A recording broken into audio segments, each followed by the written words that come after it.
If you really want to win in anything in this life, you cannot just have the knowledge. You need to have the creativity. And in order to have the creativity, you have to apply the knowledge. If you don't innovate, you will be extinct. Not all readers are leaders, but all leaders are readers. Hola, come in.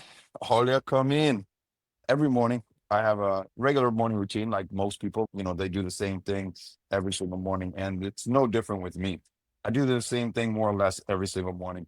And I can get into my morning routine another time, but I think right now, I really want you guys to know that one thing I do in the morning is read. And the reason why I read, it's actually twofold. There's two reasons. The first reason is because it's when I have the most time. If I try to do it later in the day, I'm either tired or the day gets away from me. So I don't have as much time. The second reason, it's because some of the things I can learn in my study in the morning, I can actually bring those things through my day. I can bring it as like a thought process through my day. And so I take notes. I read a little bit, then I take a little bit of notes, and I read a little bit more, and I take notes. And I don't see the point of all these notes just staying in my book. And I did see that there was a lot of people who appreciated the fact that I was going straight from my notes during the puff trial. So the idea here was like, you know what? Why don't I just go straight from my notes in a particular book that I'm reading, or a particular paper that I'm reading, or a particular piece that I'm reading, and then I can share it with you guys. And either one of two things will happen. You learn something, or something's reinforced in your mind, something you already knew that you're like, yes, I knew that, but I needed to hear that again. Or it could just be you might pick up this book or this piece and you might like, hey, I liked what you were reading in there. I'm going to give it a read too. The reason why we started with this particular thing is I have a brand called the Win Column, and this book called Winning was obviously something that I was interested in. I'm actually on my third read of this same book. I first read it back in 2020 when it first came out, and I've read it again since. So this is my third read. And for those of you guys who do not know, Tim Grover is a trainer. So he trains athletes, and he's trained some famous athletes like Michael Jordan and Kobe Bryant. So he's a famous athlete. So basically, his perspective is how to win in sports. But as he says, winning all happens above the shoulders, in the mind. You never hear athletes say, because of my brute strength or because of my speed, I was able to get by him, or because of my jumping ability, I was able to jump over the person. You hear them talk about what they were thinking. You hear them talk about their mindset. Those are the things that you hear them talk about. And so he wrote this book where he breaks down what it takes to win. And the idea here in this particular passage of the book that I want to go over is what to think, not how to think. You guys are going to hear me say this, and that is that not all readers are leaders, but all leaders are readers. So you'll be reading something if you're leading something. I want to go through what to think versus how to think. So in my notes, I have this. And like I said, I just started this book again a few days ago. So this is early in the book. So if you want to pick up the book and start, this is chapter 3. All right. So I wrote, you must learn how to think, not just what to think, which again, this is a common theme for most Stoics. This is nothing new, right? This is ancient thinking, learning how to think versus what to think. That's why knowledge was hidden from people for so long in order to control them. Because once they have the knowledge, they can apply that knowledge and start being creative. When you have knowledge that's being applied and you combine that with creativity, you end up learning how to think, right? The how comes from creativity. We'll get into that in a little bit. But you end up learning how to think, not just what to think. Then I wrote down, when you know what to think, you're ready to compete. When you know how to think, you're ready to win. So you guys know I came from the sports world as well, but I'm in the business world now. And this applies to whatever you're doing, whether it's sports, business, or anything in between. You see, you're going to be going to school, for example, to be qualified for whatever you're looking to do. You're going to learn some stuff, right? Now you're ready to compete. You're ready to get into the game. But just because you're ready to compete, it doesn't mean you're ready to win. There was an education inflation, and there still may be even now. So how do we qualify people when everybody has the same exact criteria. Everybody's who gone to the same schools, they got the same grades, they have the same degree. How do we separate one from the next? Because they all know what to think. They all study the same thing. Well, it's a little thing called experience. And experience is what teaches you how to think. That's how you separate yourself from the pack, whether it's in business, whether it's in your personal life, or whether it's in sports, whatever you're doing, you can compete for sure. You can compete when you have the credentials, when you're taught what to think, but you ain't going to win until you realize how to think. You got to realize how to do it. All right. So I put school teaches us how to think while life experience teaches us what to think. Difference is school tests you after the lesson, right? You get the lesson, then they put a test in front of you and you write the test. The difference is school tests you after the lesson. And in life, the test comes first and the lesson comes after. It's flipped. So you learn what to think by being taught and then taking a test. You learn something, then you take the test. But you learn how to think in life experience, because the test comes first. If you're a parent on here, you know that that baby didn't come in a manual. You could try to read as much as you can and try to prepare, but the test is not the books. The test is the child when the child actually gets there. And then you learn after that for the next child. That baby didn't come in a manual. You could try all you want. You're not going to be prepared because nobody is. Right. So those lessons then came after, and you learned for your next child what to do, what not to do. That's why the first child is always the one that gets the brunt of everything that parent didn't know. My mother had me when she was 17. So I also grew up with her. So I got a child mother. Right. So you get the brunt of that, of everything that parent didn't know. The second child's usually a little bit better. By the third child, they kind of probably know. So again, school teaches us how to think, while life experience teaches us what to think. Difference is school tests you after the lesson, and in life, the test comes first and the lesson comes after. Coaches and bosses teach you what to think. Doing the actual work shows you how to think. Parents teach you what to think, while adulthood teaches you how to think. You could learn everything you want. Your parents could tell you all the lessons in the world, and they can guide you as much as they can. But you're going to leave that house. You're going to go to school, or you're going to go hang out with your friends, or you're going to go away to college. When you leave, that's when you learn. I left my home at a very young age. I was still a teenager when I moved out. And when I left, that's when I learned. I mean, I learned a lot before that, but I really learned a lot when I was on my own, when I had to get my own apartment and pay my own bills. That's when you learn. You learn so much more. So parents teach you what to think, while adulthood teaches you how to think. Then I wrote down, have you ever followed a recipe and you know how to cook a meal and it comes out really well, but after making it a few times, you make a few adjustments. And once you make those adjustments, you're able to make it even better. That's the difference between what to think and how to think. If you really want to win in anything in this life, you cannot just have the knowledge. You need to have the creativity. And in order to have the creativity, you have to apply the knowledge. And obviously, we're coming back full circle. In order to apply the knowledge, you have to have the knowledge, right? So you either get the knowledge from a traditional way by studying something, somebody tells you something, somebody teaches you something. That's a traditional way. Or you get the knowledge through experience. You didn't even know that this knowledge existed, right? They have that saying, there's what you know, then there's what you don't know, and then there's what you don't know that you don't know, right? There's stuff out there that you didn't even know you were supposed to know. You didn't even know existed to know. And if I was in one of my trainings, I would draw the diagram, because what you don't know that you don't know is like 99% of the world. Like what you know is like 0.01%, if that. And then what you don't know is like 1%. And then that next 98% and change is the thing that you don't even know that exists to know.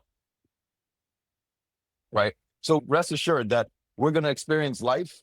You're going to go out today and you're going to learn something that you didn't even know was a thing to learn, because there's so much of that, right? There's so much of that. But either way, you're going to learn something. And that's another way to know, which is experience. So you have the original people teaching you, then you have experience, something that teaches you. But without the creativity, all of that is useless. So we're going to get to that at the end. So stick around. We're going to get to the creativity part. But without the creativity, all of that is useless, because knowing without applying the knowledge just makes you arrogant, not ignorant. Ignorant is lack of knowledge. But once you get the knowledge and you just don't use it, that's just arrogance. That's just stupidity. That's idiotic. But once you do apply the knowledge, you'll have experience in applying that knowledge. And therefore, that experience will then teach you how to think, not just what to think. So do that thing that you wanted to do. Try that thing that you wanted to try. Continue to live life, because that's how you win. Thinking for yourself creates independence. And that's what many of the higher ups, religious leaders, experts, gurus, media, etc., dread. This is a fact. People don't want you to think for yourself. People don't want you to think for yourself. Why? The more we think for ourselves, the less we need them, and the less they can control us. Mic drop. Mic drop. The more we think for ourselves, the less we need them, and the less they can control us. That's why they tried to twist our mind with the Puff trial. That's why they try to twist our mind with that trial. And they've been doing it. It's nothing new. It's the same old trick, right? Fool me once, shame on you. Fool me twice, and 3 times, and 4 times, and 5 times, shame on me. Y'all were lying and controlling the narrative. And that's what you guys always try to do, to make people think something. You try to make them think the what. Tell them what to think. And sometimes the algorithm, mainstream media, this type of stuff, sometimes it gets us and we forget, just temporarily forget how to think. We throw our thinking cap out of there. We say, I'm not going to think for myself. You know why, though? You know why? Because thinking is hard. Like critical thinking and actually challenging narratives, it's exhausting, man. There's a stat. You can check me on this if I'm wrong. But either somebody told it to me that is a credible source, or I read it somewhere that was a credible source. But it says every 1 in 5 calories we burn is from our brain thinking. That means 20% of the calories we burn is thinking. Think about that. That's kind of crazy, because burning a calorie is burning energy. So that's why when you study and you haven't moved anywhere and you study really hard for something, you get tired. That's why when people read, they get tired, because every 1 in 5 calories is just your mind, your brain, right? You get physically tired. So sometimes we turn that off. I tell my team members, guys, you're not AI. Like, you're not artificial intelligence. You're real intelligence. You don't need me to tell you. Just believe in yourself. You have the knowledge, be creative, solve the problem. But I know that it's very difficult for us to always be thinking. It's exhausting. But I encourage you guys not to be lazy with it. Be lazy with something else, because laziness is going to come. Be lazy with something else. Be lazy with a bad habit of yours. Be lazy with going to the liquor store. Be lazy with that. Don't be lazy with thinking. So again, once we get caught slipping, the media, the gurus, the higher ups, some religious leaders, some quote unquote experts, they will pounce on us. They will. Because the minute we let our guard down and stop thinking for ourselves, which is how to think, they're going to think for you. So it's either you think for yourself or let somebody else think for you. Sometimes my clients get annoyed with me because I refuse to think for them. I do have a coaching company, and I started coaching, I think, back in 2017. I've coached in other things, but I'm talking about being hired for a coaching position. And when I was hired, I was trained how to coach people. And it was always about leading them on a journey of self-discovery. Sometimes they could get frustrated because sometimes the client just wants a damn answer. They're just like, yo, just tell me what to do. Just tell me what I got to do. and I'll do it. The thing is, I'm not going to go down a rabbit hole, but that's not how it works. I mean, we wish it worked like that. We wish that somebody could just tell us what to do and then we'll be like, okay, got it. Done. No, that's not how people work. There's a lot in between you getting the knowledge and you actually applying it, you getting the understanding of what actions to take, and then you actually taking those actions. I mean, how many things do you know you're supposed to do that you don't do? Right? Some of y'all might be on here right now listening to this when you know you're supposed to be doing something else. And if you are supposed to be doing something else, go and do it. You can listen to this and do it at the same time. My point is, I'm trying to teach them how to think, not what to think. I'm trying to teach them how to think, not what to think, so they could think for themselves. And next time when they have a similar problem that needs to be solved, they don't need me for that. They don't need me to tell them exactly what to do at this time and how to do this. They don't need that.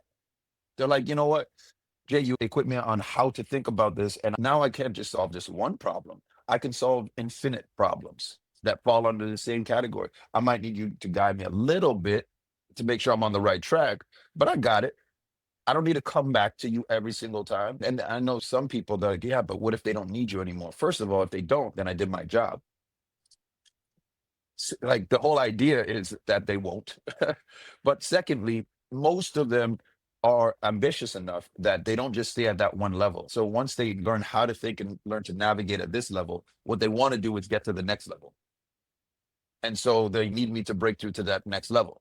And then they can navigate around that level. And then they need me to break through to the next one. Right.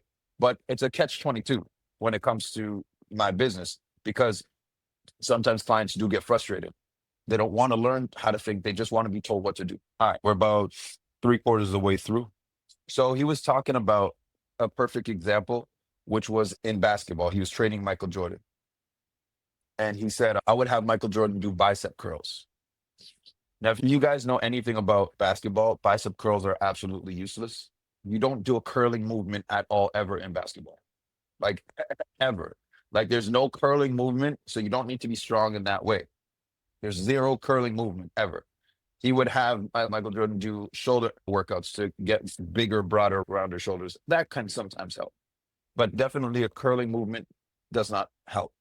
So he would have people say to him, why the hell are you having him doing bicep curls? Everybody knows that basketballs don't use that movement, so they don't need to be strong in that. You're wasting his time and energy. His energy could be used for something else, and his time could be used for something else. You look like an idiot. And he said, okay. And what his point was that the intimidation factor exists in basketball. So if you see a skinny guy come up to you in basketball, like if you're on the court and you got to defend a skinny guy, in your mind, you feel like I could take him. If you have to defend a guy that looks like Superman with big biceps, big ripped biceps, you get into the head of the defender. Even though the defender's not thinking, who cares if you have big biceps? Like maybe smart ones do, but a lot of them just are altogether intimidated because you look stronger when you have big biceps, even though biceps are kind of useless, not only in basketball, kind of in everything, unless you're a mover. But big biceps make you look intimidating. So he had him doing it for the intimidation factor. He was being creative with his knowledge because he knew intimidation was an edge against the defense. So he said, yeah, train him on biceps. It'll make him look stronger, even though he's not stronger. And it's going to get into the mind of the defenders. Now, that is how to think versus what to think. There's a perfect example.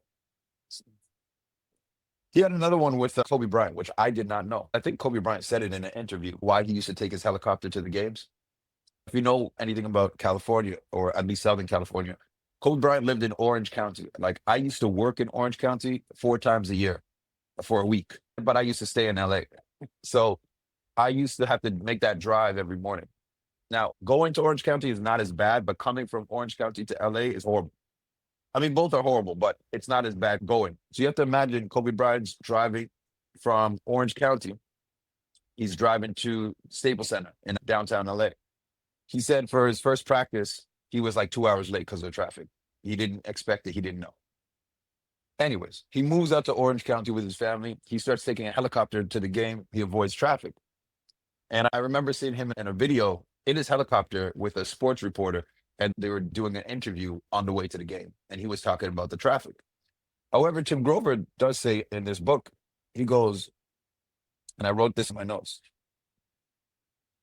Kobe taking helicopters to the game wasn't because it was faster and he was avoiding traffic. It was so he can have some time of solace away from everything else and get right and focused in his head. So it was actually time of solitude. He wanted to have peace and quiet, meditate, get away from the world, go up in the air. I know it sounds crazy, but even that of the helicopter, that rhythm actually puts you into a meditative space. That's why a lot of people fall asleep while driving, because the humming of the engine and the sound of the road, the constant pattern and rhythm of the drive actually can put you in a meditative space in your head. And you can actually kind of drift off. So he used to do that just to get away from everything so that he could come to the arena with a clear mind. That was a strategy of his, right? I didn't know that, but I read that in the book. Basically, to sum everything up, there's no need to invent the wheel, but we add to it. So when people say don't reinvent the wheel, do the same thing that the next person is doing. Work for them. If I'm doing the what, that's teaching me what to do. But if I add to the wheel and make little adjustments to the wheel, now I understand how to think. And the result is a faster, smoother ride. Remember, guys, according to this book, you cannot win with just knowing what to think. You can only win if you unlock the how to think. So here are some practical things that we can do in order to do the how to think part. All right. First of all, is think critically. Like, question it. Be curious. Ask questions. I'm going to go back to the puff thing because this is a perfect example and it just happened, right? Oh, they told us there were kids. Where are the kids? That's why Puff is suing y'all ass, because y'all just lied. You just lied. You lied, right? Think. You see a video, you get triggered, and then all logic goes out the window because a woman got assaulted. Think critically, be critical, ask questions, be curious. I remember that was something that one of me and my coaches, we worked on for an entire year because I wasn't curious enough. He was like, Jay, you're not curious enough. You are like a robot. You know what to do. You have your routine. You do this stuff. I get it. That's good. It's going to get you there. But you have to be more curious. I had to learn to be curious. And you might be on here and you might have to learn how to be curious too, because I get it. You got a lot of stuff to do. You got a lot of things on your plate. But at the end of the day, it could become better for you in your life if you just stop to be critical, ask questions, and be a little bit more curious.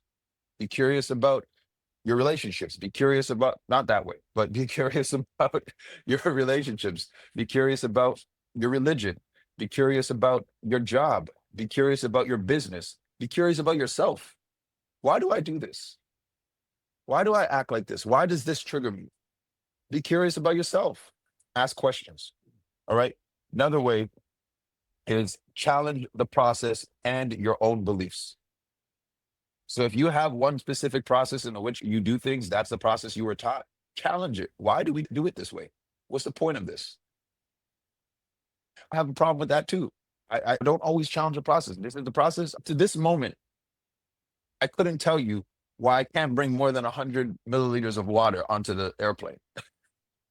But I could put as much water as I want in my suitcase and put it underneath. Now, I haven't looked it up.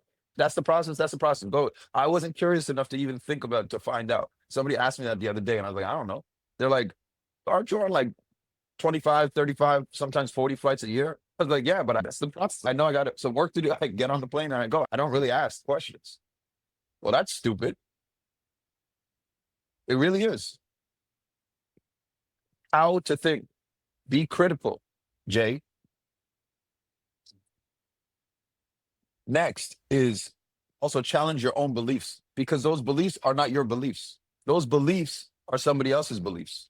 You adopted those beliefs, and they need to be challenged before you can actually accept them as your own beliefs. You just had it taught to you from somebody else.